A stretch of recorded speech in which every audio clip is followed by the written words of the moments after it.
Bom dia, gente. Estamos entrando aí com Café com Lupe, com a minha canequinha bonita, personalizada. Estou ao lado do meu livro. Eu quero uma. Pode falar. Você é o eu quero uma dessa, porque o café está aqui, mas a caneca não é personalizada. Vamos chegar lá. Vocês já viram, eu estou tendo a honra, o privilégio, o prazer de fazer meu primeiro cafezinho aí com o nosso presidente, o nosso vice-presidente nacional, mas nosso presidente da República, Ciro Ferreira Gomes. Eu queria agradecer a você, Ciro. Eu sei que a tua vida não é fácil, e eu fiquei tão encabulado de convidar ele, que eu peguei numa reunião do pessoal, falei assim, vou convidar coletivamente na reunião do executivo o Ciro, que é para ele ficar constrangido e não me dizer não. Aí ele, com essa generosidade dele, vou amanhã, se tu quiser e tal. Então, Ciro, primeiro eu quero publicamente, fazer aquilo que eu faço sempre, te agradecer pela tua força, por você estar revitalizando esse partido. Você, para mim, tem sido uma referência, não só da política, mas da ideologia, do compromisso com o Brasil, e principalmente, irmão, de incentivar essa nova geração de brasileiros que nós acreditamos. Você tem sido um abridor de trincheira, né? o nosso timoreiro num navio que quer levar o Brasil para o Porto Seguro, e com uma garotada boa, essa gente boa que te acompanha e que está muitos vindo do PDT, e eu toda hora estou insistindo nisso porque eu quero fortalecer nosso time. Então, para mim, é um privilégio, uma honra, você sabe disso. Eu tenho outros defeitos, mas mentir não é um deles, eu só falo pelo meu coração. E eu quero começar assim, isso aqui é um café informal, sabe? Não tem muita frescura, não tem regra, não estudamos nada, não combinamos nada. Então eu quero ver esse lado do Ciro que muita gente não conhece, eu conheço bem e por isso eu sou fã.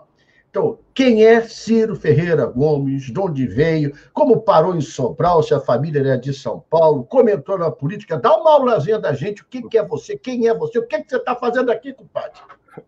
Bom dia, meu amigo, meu irmão, camarada, Carlos Lupe. Você não me convoca, quer dizer, não me convida, você me convoca, e eu amanheço sábado com muita felicidade, muita alegria, porque também as pessoas não sabem, porque ao lado de ser um extraordinário dirigente partidário, um homem de uma lealdade canina, um homem de uma fidelidade aos seus princípios, à sua marca, é também uma doçura de pessoa, né? O Lupe, quando chega nos ambientes, ele já esquenta o coração de todo mundo. Eu nunca vi o Lupe mal-humorado, e olhe que abacaxi é o outro nome de Carlos Lupe para resolver diariamente confusão. Lupe, eu sou um brasileiro na completude dessa palavra. Eu nasci filho de um cearense que passou muita dificuldade e de uma mãe paulista que também passou muita dificuldade. Nenhum deles gostava que eu lembrasse isso, mas é uma história importante, que eu quero um dia rabiscar isso num argumento de um curta-metragem, enfim, mas só para registrar essa homenagem aos meus pais, que não estão mais conosco, como a sua mãezinha também, que nós acompanhamos aí na última viagem dela. O meu pai era filho de uma família do interior do Nordeste, do semiárido, do Sobral, e meu avô tinha 3 mulheres e 3 homens. E ali, pelo final da década... 3 mulheres, 3 homens, filhos, né? Você fala assim, 3 mulheres, pelo amor de Deus. Não, meu avô tinha 6 filhos, 3 mulheres e 3 homens. Eu só estou provocando. Eu sei. E aí, ali, princípio da década de 40, o meu avô, uma crise extrema aqui, de seca no Ceará, e quebraram. Meu avô era pequeno comerciante, quebrou. E teve ali aquele momento trágico em que ele chama os filhos homens e pede para os filhos homens, a gente chama aqui, arribar. né? Ele tinha contato, ele tinha morado no Acre, tinha lutado lá como soldado da borracha. Ele vou tinha... te interromper de vez em quando. A ribaia é o dicionário. A ribaia é ir embora. É ir embora. Né? Tudo a gente tem que ir devagarinho para entender. A ribaia é ir embora. É o cearense. Você sabe que o Ceará é uma pátria dentro de outra, mas continua. Então, os 3 homens, o meu avô deu uma carta para um ir para o Acre, deu uma carta para um amigo que ele tinha no Acre, o outro homem foi para o Maranhão, para o interior do Maranhão, ele também tinha um amigo, deu uma carta, e o meu pai era o que queria estudar. E aí meu pai, então, não tinha carta para quem fazer, e meu pai foi para o Recife com a mão na frente e outra atrás, dava aula particular para completar o orçamento, enfim, trabalhou como garçom, fez o que pôde, e depois entrou em confusão o movimento estudantil lá no Recife, foi embora para a capital, Rio de Janeiro.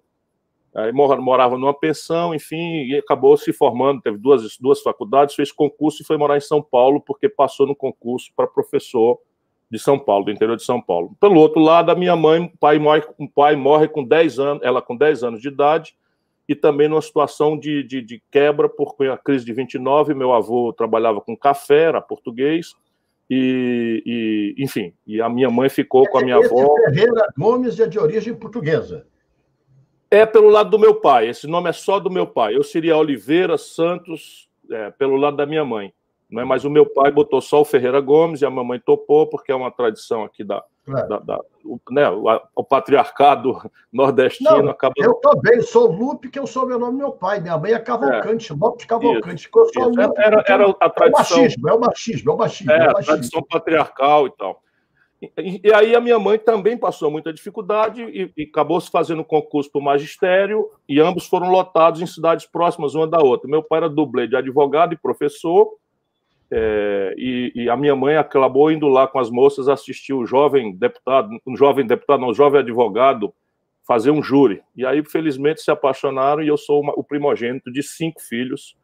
E como todo nordestino, no dia que fez o pezinho de meia, meu pai tinha o sonho de voltar para o Ceará. E aí eu, então, sou esse brasileiro que nasceu em Pindamonhangaba, no interior de São Paulo. Então, em São Paulo. Teu pai estava em São Paulo. Isso, no interior de São Paulo, numa cidade chamada Adamantina, advogou ali no norte do Paraná, enfim, na época ainda era o ciclo do café muito forte e tal, e muita terra grilada, muita confusão, e ele era advogado nesse momento efervescente da colonização do sul de São Paulo e do norte do Paraná, finais da década de 40, princípio da década de 50, e aí acabam, quando ele faz um pezinho de meia, vem morar de volta em Sobral, e vimos eu e o Lúcio, meu irmão, que tínhamos nascido em Pindamonhangaba, para morar em Sobral. Aí fui educado a minha vida inteira, praticamente a minha vida inteira, na escola pública do interior do Ceará, e daí venho nem só da história dos meus pais, mas da minha convivência com o povo. Eu vi, Lupe, a miséria de perto, ninguém me ensinou. Nunca passei fome, nunca passei dificuldades pelo sacrifício dos meus pais, mas eu vi a miséria de perto, seja colegas meus de cadeira ali, que chegavam a desmaiar com fome, seja no interior do Ceará, quando não havia nada do que hoje existe, né, Bolsa Família, uma açudagem e tal, etc. A seca era um colapso absoluto da comida mesmo. As pessoas invadiam as cidades para saquear supermercado e ficava todo mundo olhando e sem fazer nada, a polícia ali apatetada, e eu vi alguns saques desses. E isso acabou me fazendo adotar uma vocação, sabe? Para mim, não faz sentido estar na vida se não for para mudar a condição de vida das outras pessoas. E isso me realizou, né? Eu, muito precocemente, graças à democracia brasileira, muito precocemente eu aceito, assim, entro na vida pública nunca me interessei por dinheiro, não sou sócio de ninguém, não quero saber de empresa, eleito, não fui morar nos palácios, queria educar meus filhos com austeridade, tenho hoje 4 filhos, enfim, amei e fui amado por mulheres extraordinárias, enfim, sou um homem feliz e quero dedicar a minha vida até o fim, né? E nunca mais eu vou desertar disso, porque você me tirou. Eu tinha resolvido, depois de preparar uma nova geração aqui de líderes no Ceará, que estão fazendo um belíssimo de um papel, eu me senti assim, dispensado de ficar na vida pública. Aceitei pela primeira vez na vida um emprego privado, ganhava um salário de alto executivo na Faria Lima, em São Paulo, mas não era aquilo, ninguém sabe disso. não era aquilo que me fazia feliz. Veio o golpe, nós nos encontramos, velhos amigos que somos, temos ali uma figura em comum, é um homem que eu vi que ele escolheu como filho predileto, assim, sem desmerecer nada nem ninguém, mas pela lealdade canina com que você dedicou a sua vida inteira ao Brizola. E aí eu tenho essa confiança também, estou de volta agarrado na luta aqui. Meu amigo Ciro, deixa aqui, eu estou fazendo uma coisa diferente, cada cafezinho eu estou querendo arranjar emprego depois que eu sair do PDT, que me botarem para fora, depois vocês não aguentarem mais. Então estou treinando para ver se eu entro nesse ramo, rapaz. Tô tentando... Me leva junto. Porque é o seguinte, aí a gente começou a estudar, então eu queria pegar, você já conhece, mas só para te relembrar, né, e dar 2 segundinhos para a gente saber o que um brasileiro, que é a minha paixão e a tua referência, pensa de você para todo mundo. Quem não ouviu, escute o que ele vai falar para a gente. É 2 minutinhos e vai entrar. O PDT.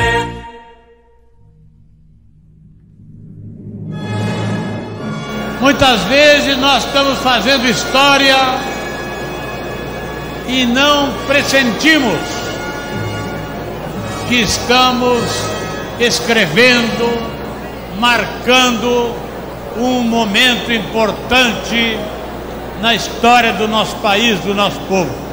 Ciro Gomes, ao lado das suas qualidades, do seu patriotismo, da sua experiência, sem experiência jamais conseguirá enfrentar a complexidade dos problemas do nosso país e a esperteza dos que, aliados aos interesses internacionais, estão aí depenando o povo brasileiro. E com a garra da nossa gente, nós chegamos à vitória. E você também vai chegar à presidência com a garra desse povão que está aí por toda parte.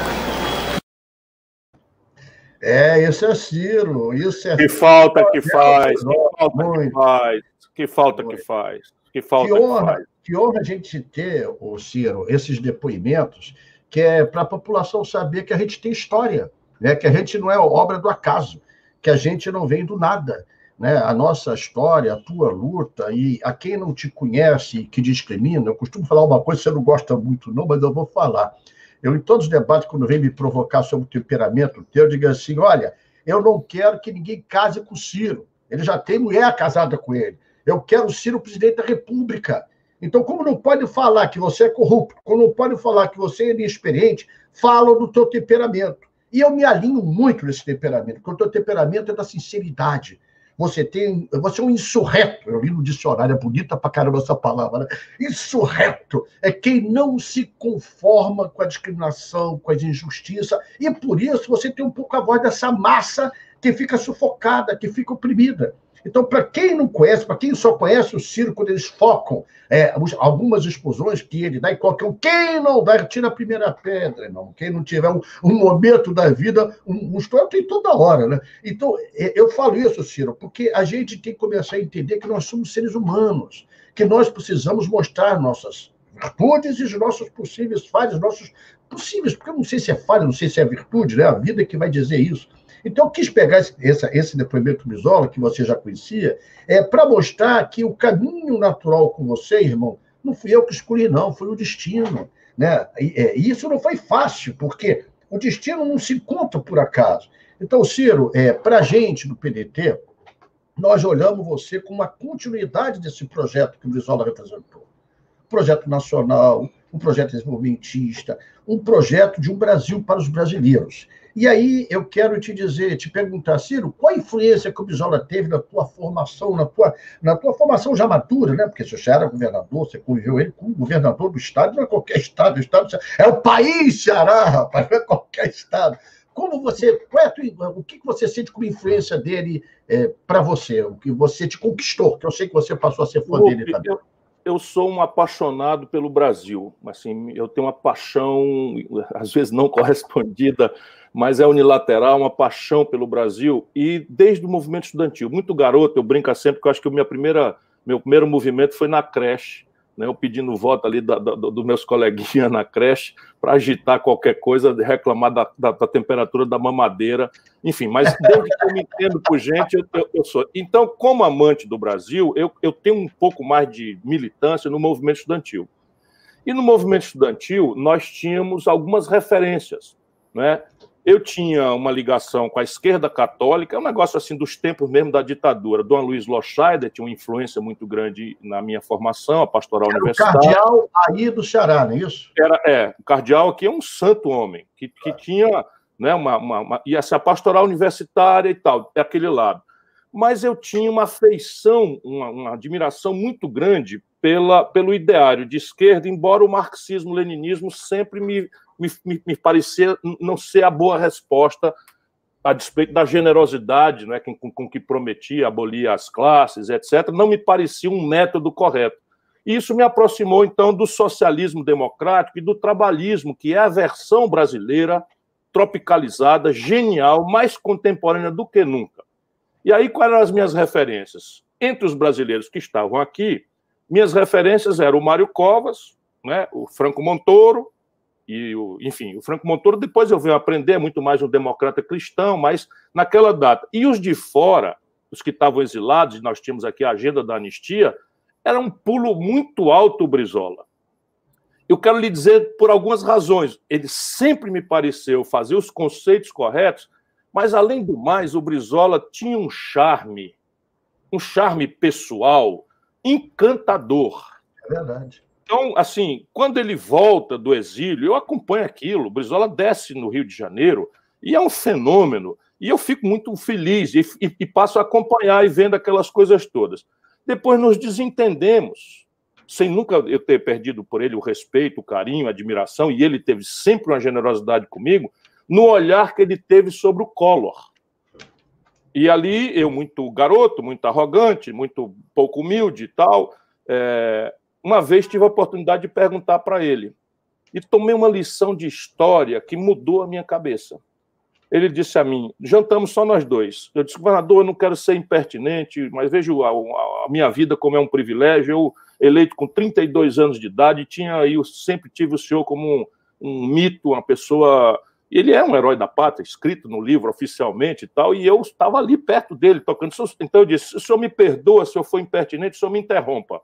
Mas o que é que explica o seu apoio ao Collor? Eu, na minha superficialidade rasa, olhando na política né, como se fosse uma coisa simples, nunca foi, né? E eu aprendi muito, e ele tem essa influência preciosa na minha vida. Ele disse, olha, Ciro, eu fiquei contra o Collor. Eu propus, e ele fez isso, eu propus renunciar à posição de terceiro lugar, propus ao Lula que ele renunciasse para dar passagem ao Covas, porque era uma cicatrização da história, e o Lula seria o único que perdia a eleição, o Lula não aceitou, então ninguém vai me confundir. Mas eu, neste momento, vejo o Brasil uma repetição trágica daquilo que aconteceu lá atrás com Getúlio. O Collor enfrentou as oligarquias financeiras do Brasil com aquele sequestro da poupança, e é verdade. Né? Pode-se dizer que aquilo foi uma aberração técnico-jurídica, mas que ele enfrentou. O Collor, isso eu estou completando, mas o Brizola dizia, o Collor enfrentou os oligopólios da indústria automobilística multinacional, e isso estou completando agora, também é verdade. De maneira que ele não está sendo derrubado, me disse o Brizola, por conta dos defeitos dele, que eu até vejo que são muitos. Ele está sendo derrubado, e isso é dramaticamente verdadeiro do seu ponto de vista histórico. Hoje, eu não tenho a menor dúvida, está sendo derrubado porque cutucou a onça da oligarquia financista, rentista e interesses internacionais poderosos que mandam e desmandam no Brasil, sangrando o povo brasileiro. Esse PT, eu já disse, vou repetir para você, é a UDN de tamancos, é o DN de macacão, porque é um discurso moralista e pau, e não sei o quê, não tem nada, não tem nenhuma visão histórica do processo. Enfim, me deu ali uma lição, eu quero dizer, humildemente, que eu não engoli com casca e tudo, não.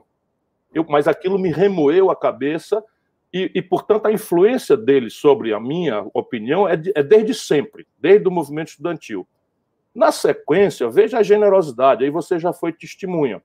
Eu nunca fui um fenômeno eleitoral, do ponto de vista nacional. Aqui no Ceará, o povo é tão generoso que eu nunca perdi nenhuma eleição, mesmo as presidenciais. Disputei com o Fernando Henrique, no auge da popularidade dele, em 98, a eleição eu ganhei aqui. Ganhei as eleições do Lula aqui no Ceará, ganhei agora do Bolsonaro, enfim. Mas, tirante aqui, no Brasil, eu sempre fui um penetra, não sou convidado dessa festa, e eu falo umas coisas, falo do temperamento, é porque não querem que as pessoas ouçam o que eu estou dizendo. E o Brizola apesar de tudo isso, viu em mim a possibilidade de construir um caminho alternativo para o Brasil ante aquilo que já parecia ser a contradição do PT, que acaba virando a tragédia que virou, com o Lula, uma pessoa, né, que tem um papel histórico absolutamente relevante, indo parar na cadeia, e a Dilma tendo interrompido seu mandato por um processo sem base jurídica de impedimento.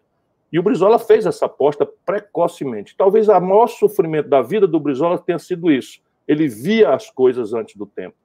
E por isso pagou muito caro, porque ele nunca desertou da tarefa, né, da tarefa de servir ao povo, em 3 grandes valores que eu acho que são a contemporaneidade muito impressionante do trabalhismo, mesmo em tempos digitais.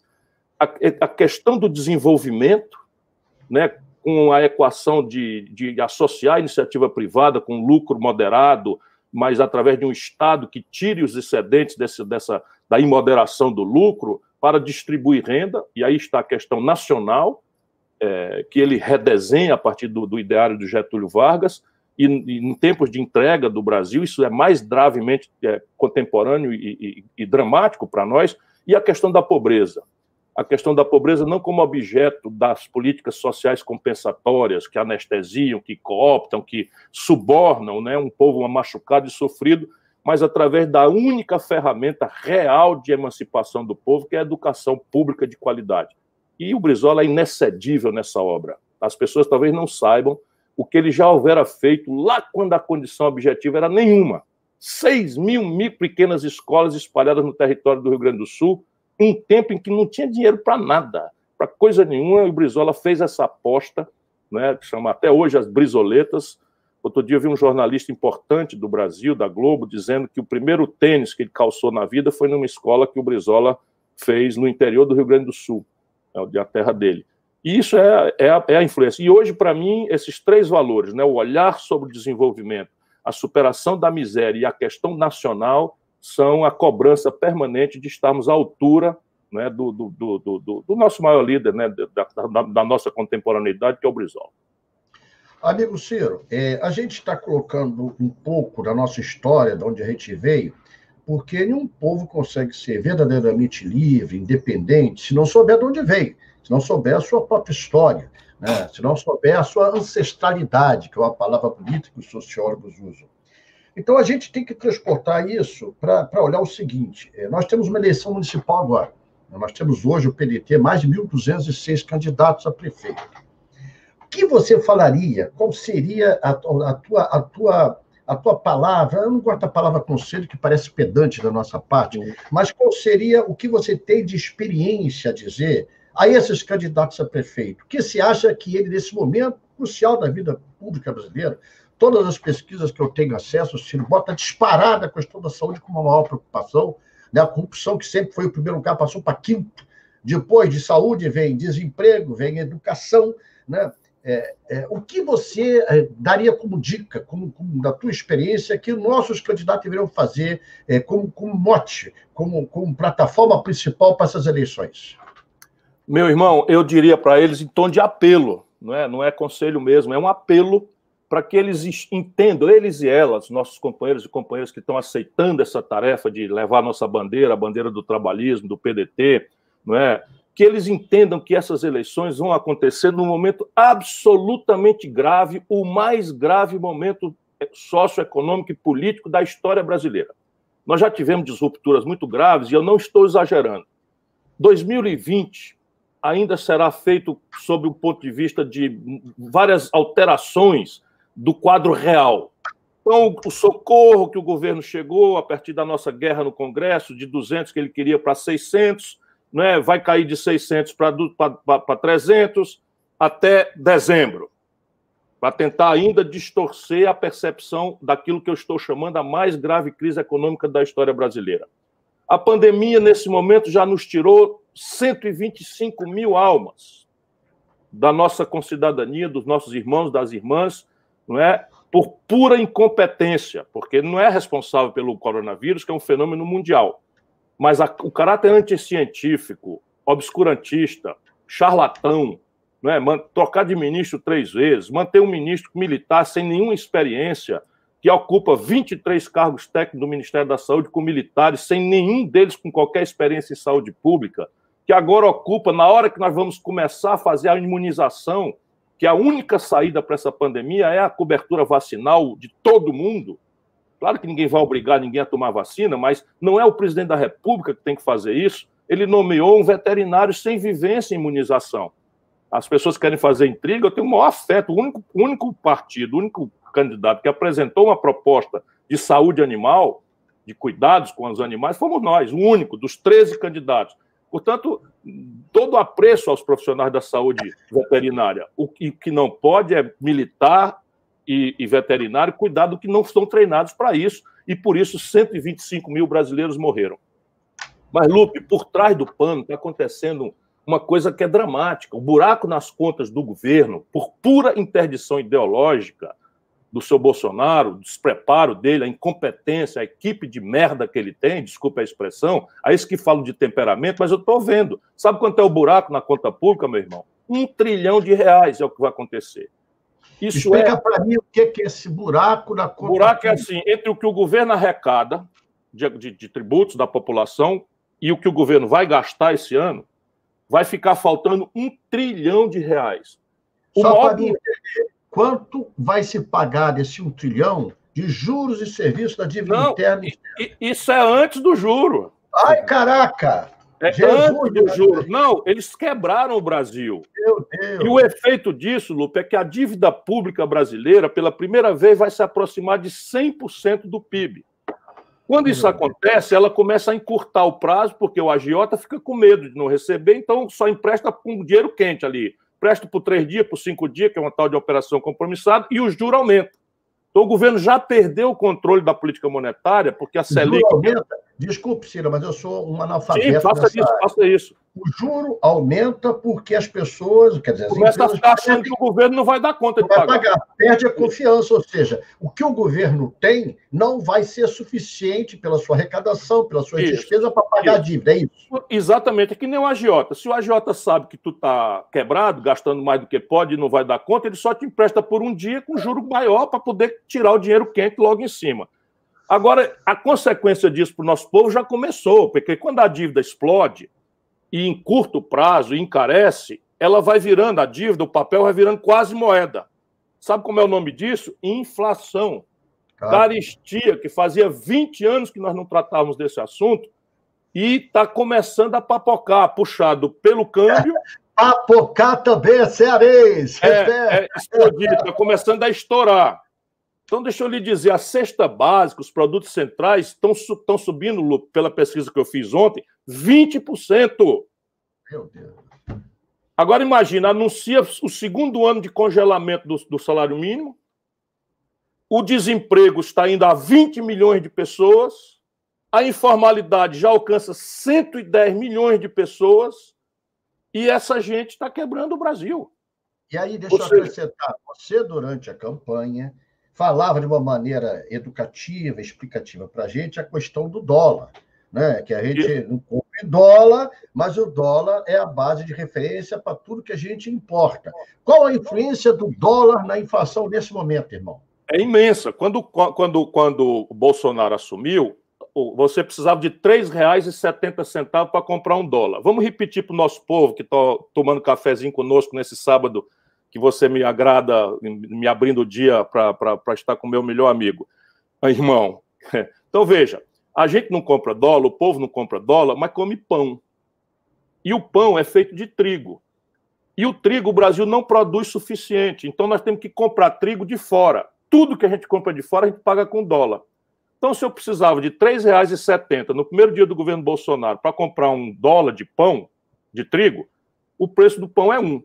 Se eu agora preciso de R$ 5,30, esse é o galope que aconteceu. Foi a moeda que mais se desvalorizou no mundo, foi o senhor Jair Messias Bolsonaro com o senhor Paulo Guedes produziram no real, que eu ajudei a fazer. Então, o remédio, o Brasil destruiu sua indústria de complexo industrial da saúde, 80 de cada 100 remédios que nós tomamos, que o nosso povo toma, vem de fora.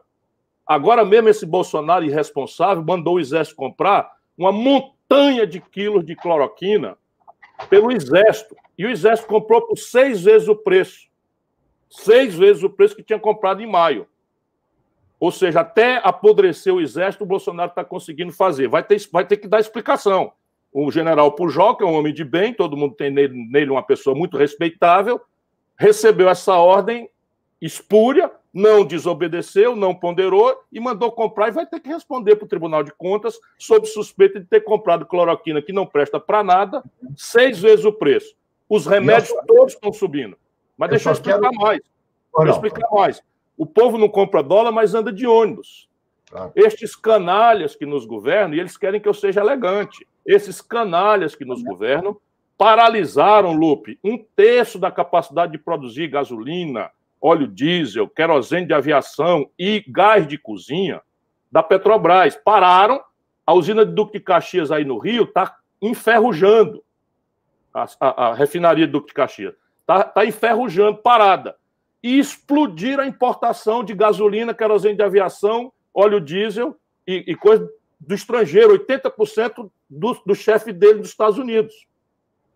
Então, o que acontece? Na hora que você passa a comprar gasolina que não é produzida em real, você compra em dólar, se o dólar sobe, o preço do diesel sobe, o resultado, o preço da passagem de ônibus vai querer subir. Então, olha, tudo... Aí o dentista diz, não, mas o dentista não tem importação. Tem.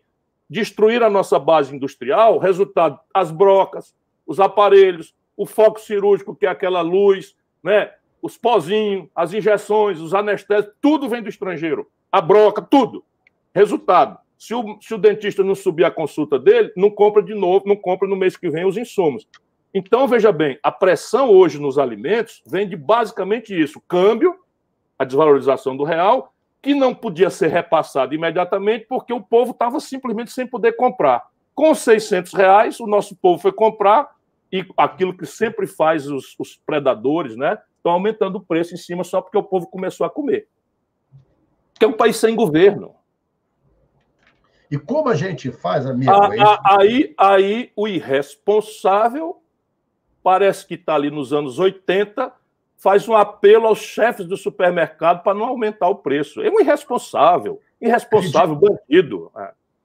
Agora, como a gente adapta isso, e a gente está falando, e você falando da macropolítica, mas que a cidadania se exerce na cidade, as pessoas sofrem isso na sua esquina, no seu bar, na hora de comprar um pedaço de pão, algum pãozinho, na hora de sobreviver.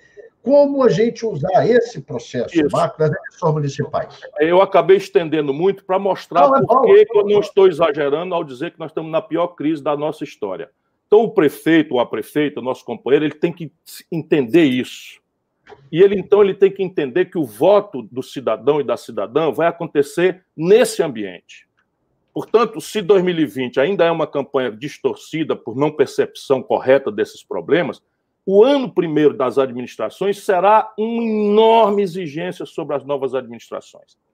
A receita pública caindo e as demandas sociais, pela miséria explosiva que eles estão produzindo, aumentando. Então, o prefeito ou a prefeita tem que antecipar isso nessa campanha. Ele tem que procurar motivar o povo para votar por 2 razões. Uma é uma boa resposta criativa, original, não é? Trocando experiências de nossos companheiros que já estão batendo um bolão, tipo o prefeito de Niterói, nosso Rodrigo, o prefeito Roberto Cláudio, só para dar 2 exemplos, são dos melhores prefeitos, um de capital, outro de uma cidade que não é capital, que estão aí nadando em popularidade, porque não é que está tudo resolvido, nem milagre aconteceu, mas eles estão entregando, estão resolvendo problemas de forma inovadora. Então, como é que nós vamos ajudar o nosso povo a enfrentar essa tragédia? Na questão dos seus necessidades básicas, a saúde, a segurança, o transporte, a moradia, o emprego, a renda, porque existe muita coisa que pode ser feita por um prefeito ou prefeita sensível a isso. E a segunda razão é tentar humildemente, mas com muita humildade e respeito, pedir pelo amor de Deus que Deus ilumine a cabeça do brasileiro para ele entender que votar em candidatos ligados ao Bolsonaro significa dizer amém para tudo isso que está aí. Porque o voto ele tem que ser dado com essa dupla razão. Primeiro, uma agenda real, concreta, objetiva, que responda à saúde, educação, emprego, moradia, que diga de onde vem o dinheiro, etc. Mas o segundo voto, meu irmão, minha irmã brasileiro, que Deus nos abençoe para achar esse caminho. Nós precisamos dizer um grande não a essa tragédia que está se encaminhando contra o povo brasileiro, pelo esse encontro de corrupção, de entreguismo ao estrangeiro e de incompetência, não é, que o bolsonarismo representa. É isso, Ciro. E aqui eu só para dar uma formatação e a gente dar umas atualizadas, e eu quero te provocar para a gente esclarecer, né, quem está nos vendo agora. Por exemplo, tem uma coisa que bate muito na gente. O Ciro é machista, né? Eu digo sempre o seguinte, eu não conheço, e você depois tem que me ensinar essa forma, um cara que tenha duas ex-mulheres, que eu conheço, as duas Patrícia, e respeite e admire tanto ele quanto a ex-mulher. E olha, para quem é da vida, ex-mulher, quando se separa, normalmente vira inimiga. Não é nenhum machismo isso é da história, isso é da verdade. Então, aos machistas, aos que acham que o Ciro não sabe tratar essa relação, é só perguntar às duas Patrícias o que elas acham do Ciro. Então, estou te provocando, irmão, para tu falar um pouco disso, porque eu vejo o carinho que tu tem, eu vejo o amor que tu dá a teus filhos, o carinho que tu tem Você é um cara que não tem esses interesses materialistas, você nunca teve mulher na justiça contra você, nunca ninguém foi pedir nada, você deu. Então, é bom as pessoas saberem isso, irmão, porque esse tipo de coisa é altamente odienta, mentirosa, falsa. Então, desculpa te fazer isso, mas eu Não, é muito bom, e hoje eu vejo isso com muita serenidade, o que nem sempre foi no passado. Porque, veja, eu aprendi com uma pessoa, com uma mulher, que não está mais entre nós, que foi reitora da Universidade no Rio de Janeiro, a professora Nilceia Freire, minha amiga, de quem eu fui colega ministro. E eu, nas nossas reuniões ali, eu fazia o que mais ou menos nós fazemos toda hora, até que ela me deu uma lição. Eu reproduzia piadas. E essa conversa nasceu disso, de uma piada de extremo mau gosto, que eu falei há 20 anos atrás e pela qual me desculpei no mesmo dia, e foi uma piada que eu soltei muito mais por mágoa, por perseguição, por molecagem, enfim. Não me custa pedir desculpa de novo, mas ela me disse, olha, Ciro, quem conhece você de perto sabe que você não tem nada de machista. Mas deixa eu lhe dizer, não basta não ser machista. É preciso ajudar a destruir a cultura do machismo. E você, quando ri de piada, quando você repete a piada, você está retransmitindo cultura. Caramba, aprendi na hora. Então, eu não vejo mais graça. Mas isso ninguém faz isso espontaneamente. Você faz isso se cair a ficha, como a gente dizia no passado, quando existia a ficha do telefone público. Agora, a minha prática vem em meu socorro. Eu fui, ali na década de 80, um jovem prefeito de Fortaleza, que é a quinta cidade do Brasil. Mais da metade do orçamento da prefeitura administrado por mulheres. Lá em 1989. Em 1990, eu fui eleito governador do 8º estado brasileiro, mais da metade do orçamento do estado administrado por mulheres. Eu criei a PM feminina, que não existia, havia uma resistência imensa de não criar a polícia militar feminina. Eu criei o Conselho Estadual dos Direitos da Mulher e empoderei com nível de secretaria, e aquilo tinha uma interferência. Eu abri uma creche a cada 2 dias durante o meu governo, Lupe. Uma creche a cada 2 dias, porque a mulher... Sabe o que eu fiz? Na minha sala, no meu gabinete, eu criei a Associação das Prostitutas do Estado do Ceará. Sabe por quê? Porque nós queríamos fazer uma política de contenção de danos, de ajudá-las a se prevenir da doença sexualmente transmissível, se prevenir da violência, que elas sofrem todo tipo de humilhação e constrangimento nas noites e madrugadas na cidade selvagem que existe no Brasil inteiro. E nós criamos uma casa onde elas podiam ir lá tomar banho, se consultar com o médico de madrugada, que é a hora delas, a tragédia da vida que elas têm, não é? E se retreinar e se recapacitar se voluntariamente quisessem adquirir outra profissão que não fosse a prostituição. Essa é a minha vida. Agora, de fato, eu já reproduzi piada, já ri de piada, e a partir dessa lição preciosa de uma outra mulher, que a primeira de todas que me ensinou a respeitar as pessoas, a respeitar as mulheres, foi a minha mãe, que era uma figura extraordinária, a quem eu devo boa parte da minha vocação. Obrigado, Ciro. A gente vai falando essas coisas aqui, você não fica chateado comigo. Não, mas como eu sou teu irmão, eu tenho que te falar, né, rapaz? Meu papel é esse. Deixa eu te lembrar aqui, só para a gente dar um tempinho para o pessoal beber uma aguinha. Vê como é que foi a tua filiação ao PDT. Está gravado, e eu queria mostrar o teu maior orgulho disso, rapaz. Eu já escrevi... Mexer no meu coração. Escrevi a minha história desse partido com esse ato. Mostra para a gente o Ciro se filiando, por favor, pessoal da produção. Mas eu não posso, meu caro Lupe, de começar esse momento especialíssimo da minha vida, que eu espero de fato que seja o ato final, e não que eu não tenha vontade de uma longa vida ainda pela frente, de uma vida sofrida em matéria de militância político-partidária. Eu quero dirigir a minha primeira palavra, assim como fazia meu velho e querido amigo. Vejam o privilégio. Eu fui colega governador do Brizola, colega governador. E se alguém aqui pode testemunhar, de muitos que eu sei que podem, o amor paternal, o respeito, o carinho, a gratidão no sentido superior desta palavra que o velho Leonel dedicava a ti, este sou eu. E eu quero te agradecer o privilégio que você está me concedendo a mim pessoalmente, é absolutamente especial, e a toda a minha gente querida que eu interpreto nesse momento. Não venho para o PDT para nenhuma festa, venho para lutar. Não venho para o PDT como candidato a nada, mas venho para militar ao redor desse conjunto de valores. A defesa da questão nacional, a defesa de um modelo de desenvolvimento que tenha preocupação com quem trabalha e produz, e a intransigente, moralmente intransigente defesa da superação das desigualdades que nos apartam numa sociedade violenta, desigual, deseducada e doente, como é hoje a vida chocante das maiorias do nosso povo. Eu venho com uma experiência de 36 anos de manejo da vida pública, eu venho com uma vida limpa, o que nada mais é do que a minha obrigação, e venho rejuvenescido com a vontade imensa de ver o Brasil mudar. Muito obrigado a todos.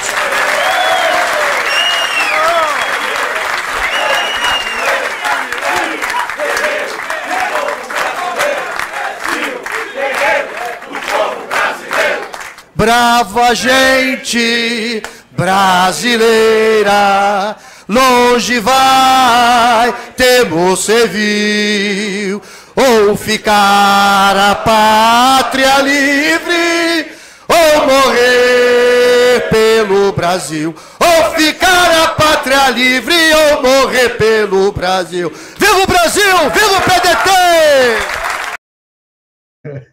Não precisava botar o cantando desafinado, atrapalhando tudo. Vai ter... Canta bem, canta bem. Vai melhor num sambinha, vai melhor num sambinha. Aqui, Ciro, o pessoal está reclamando que eu estou que nem o William Bonner. Eu olho para você e vejo a audiência. Tá subindo a audiência aqui. E, rapaz, eu não tenho como contar a quantidade de gente que está mandando recado. Eu peço desculpa a vocês. Se eu mandar para um, vai ter 2.000 que vai xingar a minha mãezinha, que não está mais aqui entre nós. Então, não dá. Agradeço a todos que estão comunicando, quase 800 pessoas online na hora, né? Aí você vai somando, você vai ver o que vai dar de gente. É um negócio muito legal. Mas, Ciro, voltando aqui para o nosso dia a dia, o grande lema da gente hoje, a gente tem que cada vez fazer um pouco da história, mas também voltar para o mundo atual. E eu perguntei para você, e você fez um debate, fizemos um debate junto com o Mauro, que é um gênio nessa área, o Mauro Benevides, né, nosso deputado, que é um gênio nessa área de finanças, que aprende tudo com você, viu? Ele sempre diz isso e eu estou repetindo. Agora, nós temos um drama. Qual é o drama? Eu estava vendo hoje, o governo aumentou o orçamento militar, eu não sei quantos por cento, mas é um escândalo. Segura o orçamento da educação, taxa e segura o orçamento da saúde, e aumenta, assim, estratosfericamente comparado com os outros orçamentos militares, ou seja, quer fazer a cooptação via orçamento e cargo, e a gente não tem que esconder, a gente não tem medo de nada, né, da área militar. Ao mesmo tempo, faz um orçamento e propõe impostos, a volta de impostos gravíssimos para a sociedade brasileira. O Brasil já não aguenta mais essa quantidade de impostos, principalmente imposto para quem trabalha e quem produz. Nós, trabalhadores, temos imposto na fonte. A gente, antes de receber o recurso, já está lá o nosso imposto retido. Qual é a tua avaliação disso? O que tu pensa sobre o que está sendo proposto nesse momento da área orçamentária? Olha, Lupe, o orçamento é quem revela a política. Não é discurso. Conversa fiada não revela nada. Então, se a gente fosse ouvir conversa de político, o Brasil era o país mais educado do mundo, porque eu nunca vi um político, na véspera da eleição, não prometer priorizar a educação.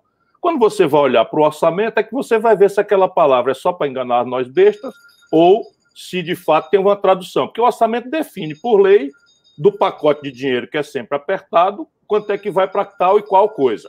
Então, veja bem, o orçamento do Bolsonaro revela com clareza o comprometimento da política dele.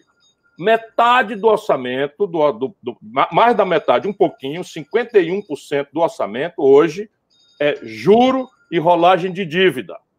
Ou seja, é transferência de dinheiro público para 10 mil famílias podres de ricos, super ricos, que têm os 5 grandes bancos cartelizados como intermediário desse mecanismo. É evidente que tem aí fundos de pensão, tem outras coisas e tal, mas o essencial, o pedaço do leão, vai ficar com 10 mil famílias. Então, essa é a primeira grande questão. Nisso, ele está só agravando o que vem acontecendo desde o Fernando Henrique para cá, sem exceção de nenhum momento do Brasil. O que é duro e constrangedor a gente afirmar. Hoje, se a gente não mudar esse quadro. E aqui está um ponto.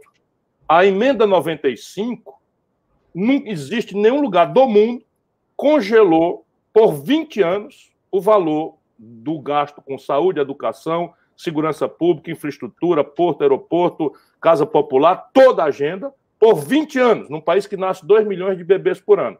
E deixou essa que é a maior despesa livre de qualquer controle.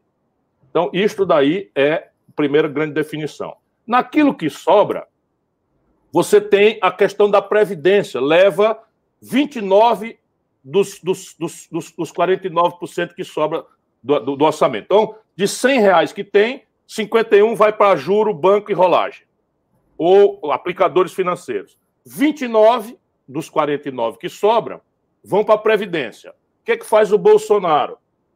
No trabalhador brasileiro, o trabalhador comerciário, o trabalhador da construção civil, enfim, os trabalhadores do regime geral têm um déficit por cabeça por ano, Lupe, de R$1.400. Ou seja, o desequilíbrio da Previdência para cada brasileiro trabalhador do regime geral é de R$1.400 por pessoa por tá? Ou seja, o governo tem que aplicar...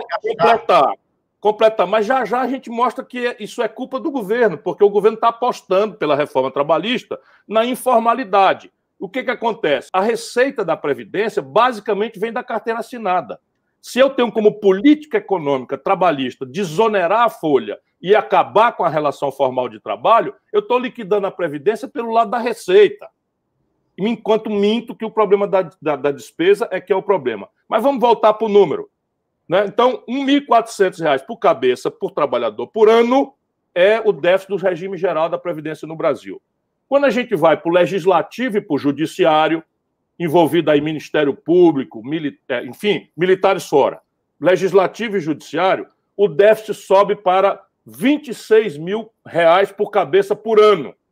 De então, 1.400 para 26 mil. Aí já começamos a gente ver onde é que está o problema. Agora, bote aí os óculos para ver o número. Quando a gente vai para os militares, o déficit vai para R$140 mil por cabeça por ano. 140 mil reais. O governo tem que botar por cada militar R$140 mil por ano. Como é que é a reforma da Previdência que o Bolsonaro fez? Contra a nossa luta, que oferecemos uma alternativa. O Bolsonaro fez que 83 de cada R$100 do sacrifício que a reforma da Previdência impôs pesasse em cima dos trabalhadores do regime geral, aqueles que têm o menor déficit. E, no mesmo passo, aumentou o salário dos oficiais superiores, deixando, inclusive, os praças, soldados, cabos, sargentos, sem esse reajuste, de 22 para 35 mil reais. E agora está repetindo a mesma coisa. O que ele está fazendo na chamada reforma administrativa, que ainda estou digerindo, porque tem, inclusive, jabuti. Tem jabuti imposto aí por estrangeiro, proibindo o Brasil, por exemplo, de ter política industrial e de comércio exterior, numa emenda que fala de reforma administrativa. O que é que tem a ver reforma administrativa com você vedar no artigo 173 da Constituição? Isso é o primeiro jabuti que eu já vi. Tudo molecagem para entender interesses de potência estrangeira. Pois bem, o Bolsonaro está, neste momento, não é, aumentando o gasto militar. Então, veja, o déficit da coisa, e da reforma administrativa ele tirou quem? Tirou os políticos, os militares e os burocratas do Ministério Público e do Judiciário. Tirou, ou seja, retirou de qualquer diminuição. Não tem reforma. Não tem reforma para o Judiciário, não tem reforma para a burocracia e não tem reforma para os militares, nem para o Ministério Público. Eu, Ciro Gomes, Lupe, teria direito a 3 aposentadorias pelo fato de ter sido precocemente ex-deputado, ex-governador e ex-prefeito, e eu nunca aceitei receber essas imoralidades. E olha que eu não tenho empresa, não tenho sócio, não é? Vivo muito bem, eu cobro palestras até caro e tal, mas o reumatismo está se aproximando e eu, às vezes, fico preocupado. Pois bem, esses privilégios estão todos aí.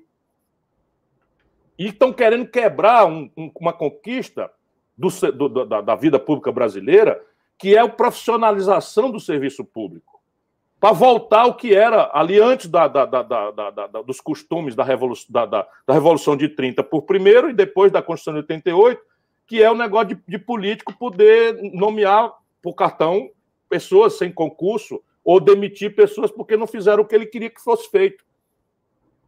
E olha só, Ciro, tem uma coisa que eu quero levantar aqui. Eu realmente não ainda li com profundidade, mas me incomoda muito a gente assistir o carinho que quer se dar ao servidor público como se fosse o grande bandido da nação brasileira.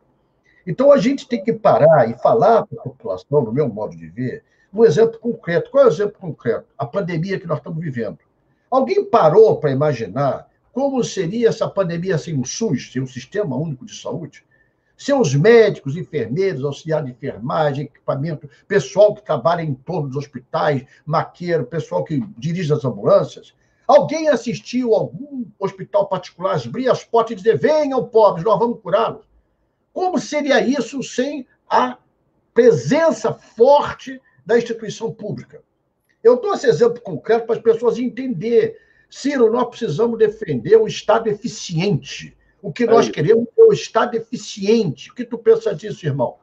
Veja, nesse livro que eu estou animando aí, que as pessoas estão lendo, graças a Deus, Nacional, O Dever da Esperança. Dever da Esperança. Eu tento trazer um argumento objetivo, racional. Porque, veja, por que esses políticos salafrários como o Bolsonaro, né, que passou a vida inteira bajulando poderosos e agarrado com tudo que há de mais podre na política do Rio de Janeiro, faz esse discurso contra servidor público? É porque eles contam, não é, que o mau exemplo se contamina os outros e que o bom exemplo não é anunciado. Então você está falando do SUS e o livro eu faço exatamente essa comparação. A saúde pública brasileira tem os mesmos custos da saúde do Reino Unido. Eu pego essa comparação porque o sistema mais parecido com o SUS, embora o nosso seja melhor sob o ponto de vista da concepção, é o inglês, é o do Reino Unido. Pois bem, o tomógrafo é alemão, a ressonância magnética é japonesa, os remédios são todos americanos ou ingleses ou não sei o que e tal. Então, o custo da saúde pública no Brasil tende a ser, por causa daquilo do dólar que eu já te falei, igualzinho ao custo no Reino Unido. Pois bem, o Reino Unido gasta 8 vezes com paciente por ano o que o Brasil gasta. Tendo os mesmos custos. Só para entender. Vamos lá. Individual de cada... O custo é igual, Lupe. O Brasil está importando prótese, cama de hospital, bengala, cadeira de roda, remédio, meio de diagnóstico médico, tudo o Brasil importa. Portanto, o custo tende a ser igual. Custa a mesma máquina. No Brasil, custa a mesma coisa que custa na Inglaterra. Só que a Inglaterra gasta, por habitante, por ano, 8 vezes mais do que o Brasil gasta com saúde. Entendi. Portanto, o que fica evidente é que, dada 1/8 do recurso, nós oferecemos a saúde que nós fazemos, é quase um milagre. Só que milagre, como dizia o Delfim Neto, é efeito sem causa. E no caso brasileiro tem uma explicação para esse milagre: os profissionais de saúde que fazem da tripa coração para produzir. Então você tem muitas distorções, você tem um certo elitismo, não é? Na porta do posto de saúde as pessoas se sentem humilhadas e nós não temos que alisar essas distorções. Mas pesando e medindo, essas distorções são, mal comparando, como se fosse carrapato na nossa vaquinha. A vaquinha mimosa, que nos dá, sabe, 3, 4, 5 litros de leite por dia, que nos dá um queijinho por semana, que nos dá uma cria por ano e tal. E agora ela pesteou de carrapato. Então a solução do Bolsonaro é matar a vaca para curar o carrapato. A nossa não, a nossa é ir lá e tirar o mal profissional do caminho, mas isso por caminhos de avaliação, interativo com o usuário, né? Isso pegando bom exemplo para contaminar os outros e não só dar destaque. Por exemplo, o SUS, isso eu fui secretário de saúde, também ninguém lembra disso, mas eu também fui para ajudar aqui na questão da saúde pública no Ceará. E o SUS, assim, quando você vê na televisão, o que você está vendo, e até compreendo, né? A papel da imprensa é criticar mesmo, é pressionar para coisa e tal. Mas eles não mostram, por exemplo, o Ceará é um de 3 melhores do Brasil em matéria de transplante. Ora, aqui no Ceará, nós estamos fazendo transplante de fígado, de coração, de pulmão, de tudo. Aqui, né? Nós temos um centro de AVC aqui que é referência internacional importante. Nós temos aqui infectologistas que são mencionados nos papéis internacionais, etc, etc. Tudo SUS. Tudo SUS. Todo SUS. Agora, a televisão mostra aquela porta da emergência, onde as pessoas chegam caoticamente, virou um ônibus. Chega ali 10 pacientes, 15 pacientes, e aí você vê aquela coisa que é indigna mesmo. Mas o hospital regular, o que está funcionando, aquele usuário do SUS, ele tem uma avaliação realmente bem melhor. Então, qual é o nosso papel? Não é bajular o funcionalismo público de forma corporativista, absolvendo os defeitos. Não. É chamar atenção para os bons exemplos e avançar na direção de uma reforma administrativa que estabeleça o mérito como forma da ascensão funcional. Então, não tem sentido, chega um presidente novo, nomeia 6 mil cargos comissionados. Aí chega um general Pazuello, que não deu um dia de serviço em saúde, não sabe de nada de saúde, e nomeia 23 militares que estão dobrando o salário, tem 6 mil no governo Bolsonaro, dobrando o salário, 3.500 da ativa. Eles estão destruindo a própria imagem das Forças Armadas, que merecem ser respeitadas e queridas e bem amadas pelo povo, mas por esse conjunto de coisas, o Bolsonaro está corrompendo a imagem das Forças Armadas, que é uma coisa essencial para o Brasil, respeitar e amar suas Forças Armadas. E eu vou reclamar permanentemente. Mas tem sentido você chegar a um presidente da República, nomear um general que não sabe de nada de saúde, e esse, por sua vez, nomear 23 militares que não têm nenhuma experiência em saúde? A reforma administrativa que nós precisamos é essa. É que os cargos técnicos de assessoramento, etc., sejam minúsculos. E que a maioria dos cargos técnicos represente a continuidade, a permanência do planejamento estratégico, da manualização dos procedimentos, e que a população possa saber para onde está indo o país, independentemente de amanhã a gente mudar de presidente da República. Ou seja, é prestigiar os quadros de carreira.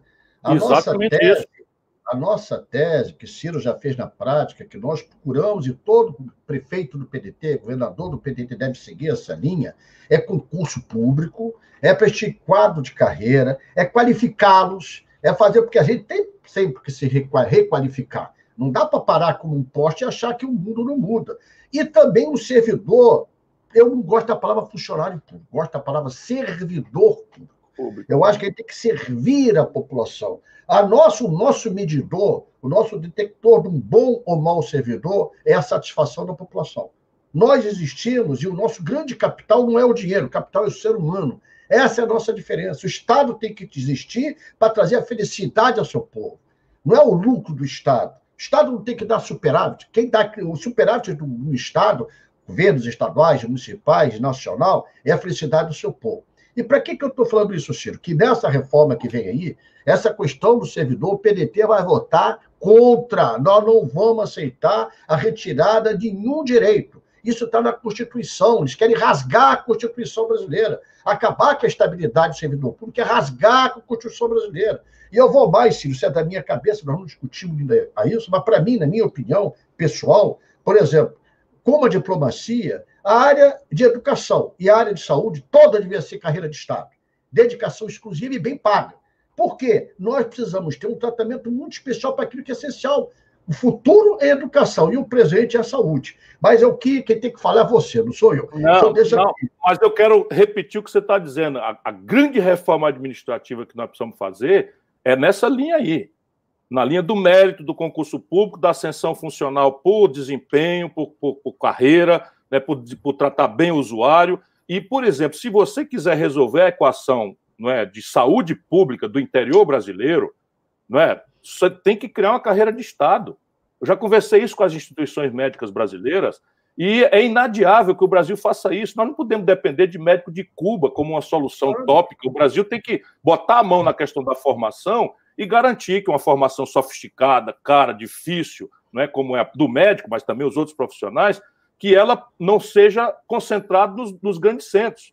Portanto, é preciso criar uma carreira, como não tem o promotor, não tem o juiz, começa jovem lá numa cidade pequena e vai ser generalista, vai fazer a clínica geral e vem crescendo, já sabendo que ali, quando os filhos estiverem um pouquinho mais taludo, ele já vai estar chegando na capital, nos grandes centros, para ter acesso à universidade para os filhos. Essa é uma proposta clara que nós do PDT temos que assumir no Brasil.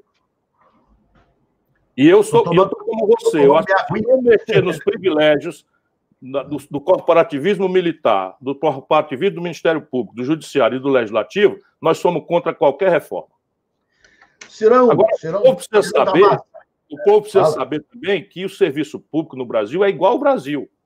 Sabe quanto é que ganha um professor da Prefeitura Municipal de São Paulo, que eu espero que o Márcio França possa mudar isso chegando lá? R$ 2.630, Lupe. Um professor da cidade mais rica da América Latina ganha R$ 2.630 na cidade de São Paulo. Isso é uma indignidade, né, filho? Isso não tem outra explicação. E veja, essa pessoa tem que estudar, comprar livro, se transportar, né, comprar remédio, uma série, R$ 2.630. E aí você vai achar que é aí que está o problema do Brasil, enquanto só de juros esse ano vão ser 800 bilhões de reais, Lupe. Fora aquele trilhão de buraco, 800 bilhões de reais de juro. Jesus de Nazaré. Aí como é que o país pode andar, Ciro? Como é que a gente vai ter... Ou a gente mete a mão nisso, ou não tem chance. E aí, na minha opinião, está a característica principal do candidato e do presidente da República, que será Ciro Ferreira Gomes, a coragem de enfrentar o câncer da sociedade moderna, que é o sistema financeiro. Esse é o câncer da sociedade moderna. Nós não queremos prejudicar ninguém, nós não queremos tirar nada a ninguém, nós queremos justiça social. Nós não podemos, como você fala, Ciro, ter 3 bancos privados que tomam conta de quase 70% do sistema financeiro brasileiro.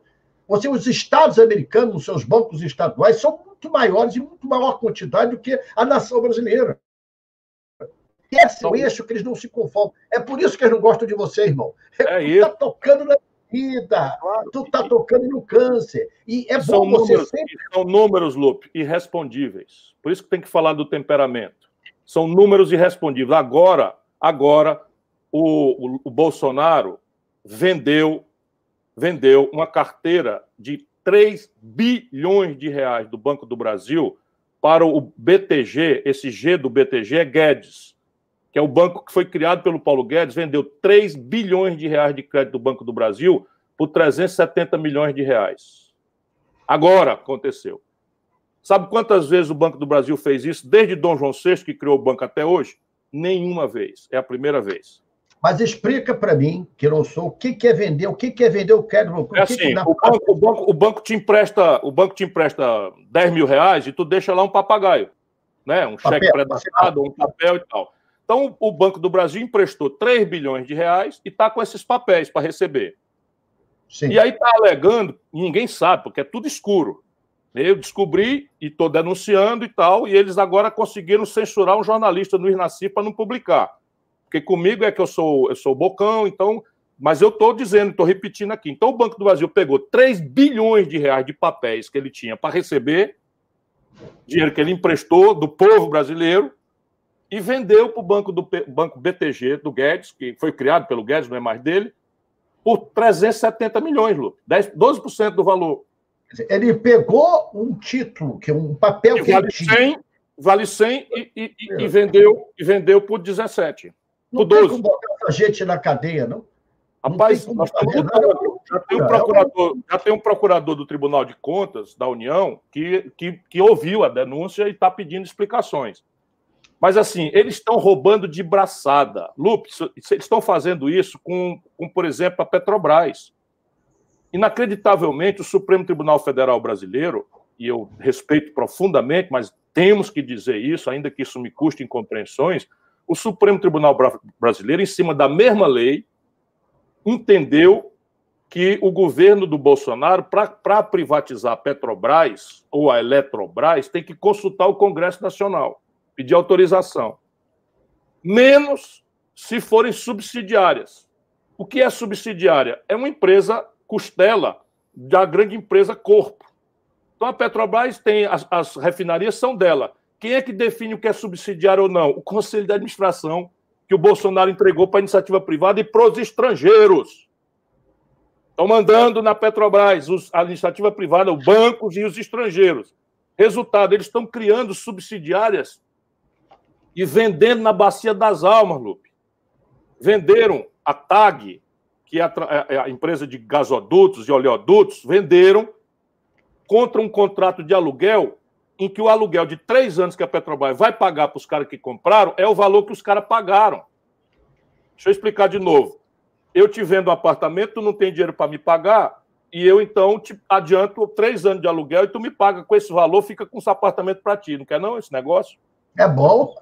Pois é, a BR Distribuidora, que só deu lucro a vida inteira, eles venderam para um pool de bancos, esses mesmos bancos.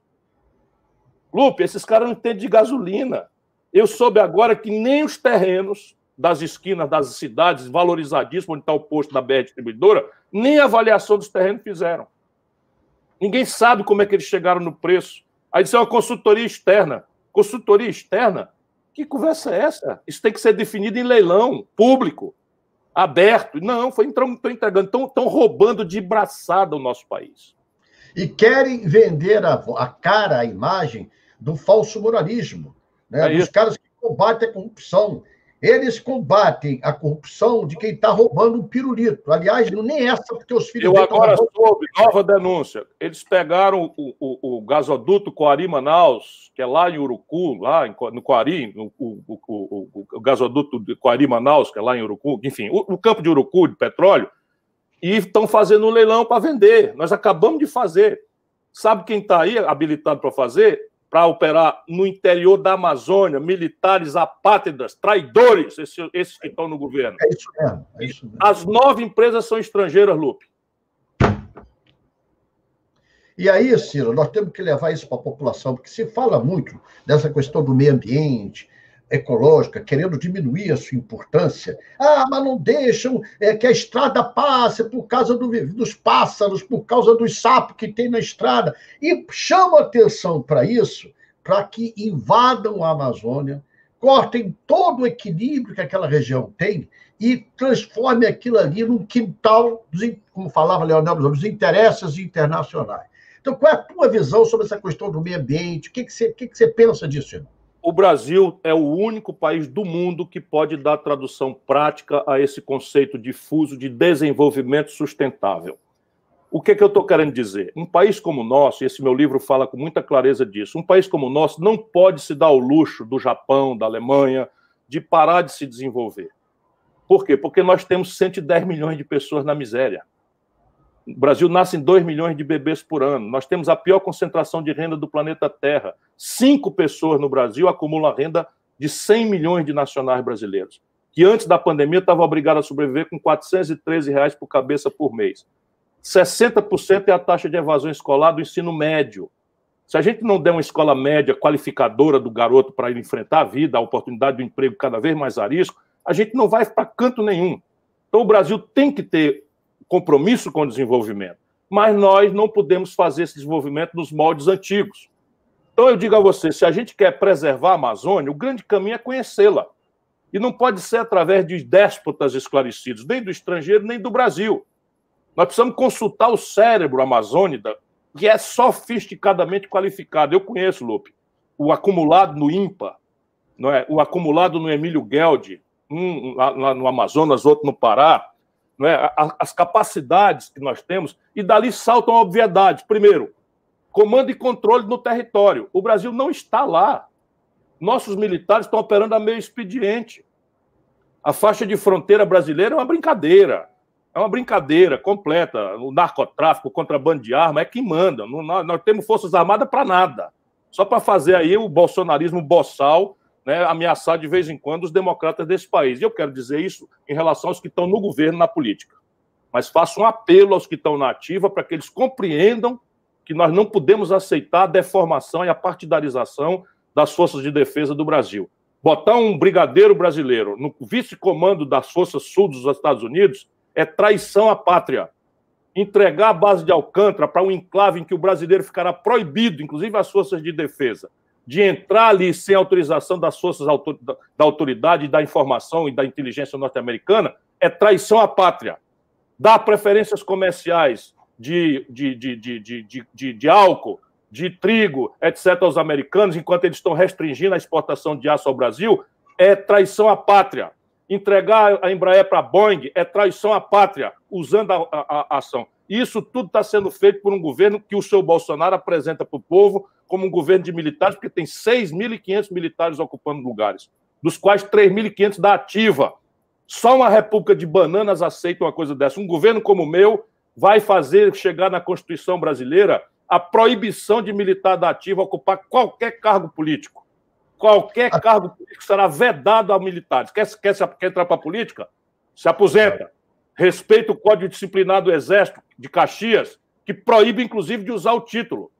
Eles ficam usando o título para trair a pátria brasileira e deixar o jovem brasileiro descrente até nas nossas Forças Armadas. Ciro, isso tem profundidade e a gente tem que ter coragem para fazer isso. É isso que não gostam do Ciro. Não é, meu irmão, que você é feio e você não é. Não é assim meu tipo, mas não é. Não é que você não seja um homem inteligente. Ele sabe que você é inteligente. O medo dele, meu irmão, é que você está tocando na ferida. Você está puxando o tapete dessa elite ordinária que, desde a nossa descoberta, explora o povo brasileiro. E essa é a nossa diferença. O nosso partido não existe para ser mais um. O nosso partido não existe para ser a turma do amém. Nós existimos, eleição para a gente não é um fim, eleição é um instrumento, é um meio para se chegar ao objetivo. Ganhar e perder a eleição faz parte da vida. Agora, perder convicção, perder ideias, perder amor ao Brasil, jamais farão isso de um trabalhista. Por isso, eu me orgulho da gente ter um cara como esse. Olha a aula que ele deu para a gente aqui. Olha a importância de ser livre. Ciro, você é um homem livre. Esse partido é um partido libertário. Nós queremos ser a voz libertária do povo brasileiro. Essa é a nossa ambição, é a nossa pretensão. A nossa pretensão é ser essa voz libertária. E esse pessoal, essa gente, essas canalhas que estão por aí, essa elite canalha, ordinária, que não entende que só a educação liberta o povo, que não entende que o emprego formal, com a carteira assinada, é que faz o dinheiro circular. Quanto mais circula o dinheiro, mais a economia cresce. Não precisa ser muito inteligente, eu não sou. Então, essa gente que não entende nosso inconformismo, esse Ciro insurreto, vou repetir que eu adorei essa palavra, essa gente que não gosta desse Ciro insurreto, é gente, meu irmão, que vão ter que engolir a gente, porque nós vamos lutar, nós vamos pelear, nós vamos brigar até o dia da verdadeira libertação do povo brasileiro. Irmão, eu quero, antes de dar o finalzinho, ver mais uma fitazinha, essa vai tocar você. Mostra a última fita antes do fecho do Ciro, que é o Ciro família, o Ciro irmão, o Ciro amigo, o Ciro que faz a gente estar apaixonado por ele. Mostra aí pra gente.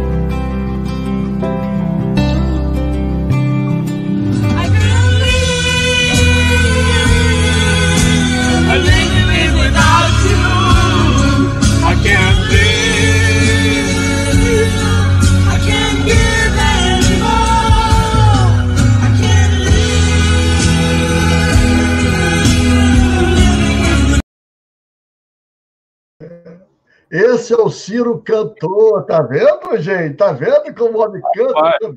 Mexeu com o coração do velho. O amigo é bom mesmo. Eu vou te dar a palavra final, mas em vez de eu fazer aquilo que eu sempre falo, cantando aquela: você, meu amigo de fé, meu irmão camarada. Eu quero terminar, irmão, e eu faço isso só para provocar que todo mundo me xinga depois quando eu canto, mas para alimentar quem quer me xingar, eu quero lembrar você como quem lembra o sol, que diz assim: o sol há de brilhar mais uma vez, a luz há de chegar aos corações, do mal será queimada a semente, o amor será eterno novamente. É para isso que a gente vive, Ciro. É para distribuir o amor, é para fazer o bem, é para lutar por uma pátria que ainda não se encontrou com o seu povo e por isso ainda não é uma nação.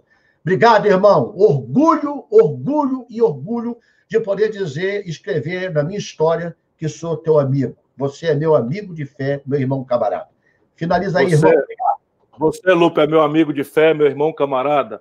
E nós temos uma tarefa muito prática, muito objetiva, muito difícil, muito arriscada, que é empolgar a presidência da República. Eu sonho, tenho vontade, procurei me preparar, me preservar limpo, de servir a esse grande país como seu presidente, se um dia essa for a vontade do nosso povo.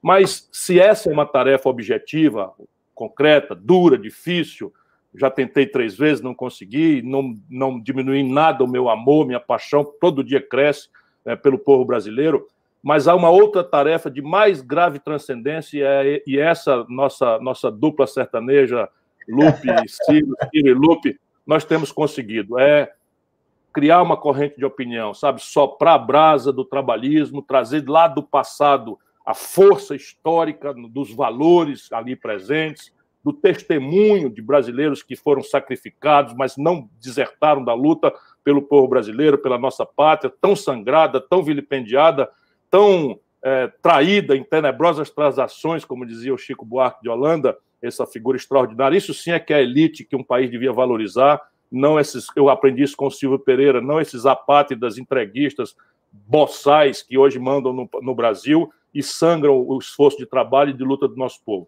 Se amanhã não for nossa a vitória, que seja nossa a luta para ajudar o jovem brasileiro a voltar a acreditar nesse imenso e querido e amado país chamado Brasil. Obrigado, irmão. A luta continua. Ciro, presidente, guerreiro do povo brasileiro. Obrigado, irmão. Irmão, obrigado. Sábado que vem tem novo Café com Lupe. Não assim com essa estrela como teve o Ciro, mas continuando sobrevivendo. Tchau, gente. Obrigado.